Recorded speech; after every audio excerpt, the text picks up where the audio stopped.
کنید این برنامه من قفله، این عکس در واقع گالری من قفله، اینستا من قفله، هر برنامه که دوست دارم میتونم قفل کنم. با اینکه میبینی رمز گوشیم بازه ولی بازم کسی نمیتونه از این برنامه استفاده کنه. بیا یاد بدم چطوری این کارو انجام بدی. خب ناگهان بعد از اینکه این برنامه تو اپ استور دانلودش کردی، نصبش میخوای بکنی، اینجا که اوپن میزنی فقط حواست باشه اما اول که میخوای نصب کنی اینو زبدر بزن که از نسخه رایگان استفاده کنی. اجازه دسترسی رو بهش بدید. بعد وقت تمام شد کارتون اینو بزنید، ناگهان این بالا اپلاک رو بزنید. اینجا گروه واسه خودتون میتونید درست کنید. حالا هر برنامه اینجا مثلا هر برنامه‌ای که دوست داری انتخاب میکنید. فرض کن من این اینستا یا هر چی رو انتخاب میکنم. سوم میذارم. سه حالت داره. اولیش واسه اینکه تو در واقع لوکیشن خاصی هستی، دومیش واسه اینکه تایم خاصین قابلیت استفاده کنیم، سومیش هم که دیگه کلا میتونید ازش استفاده کنید. حالا انتخابات کردی تمام شد، سیوش رو میزنیم.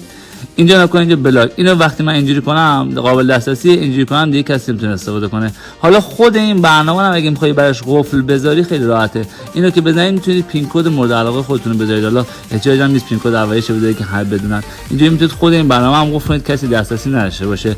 اگر میخواین اینو پاکش کنی خیلی راحته، میکشید سمت چپ، پاکش میکنید و تمام.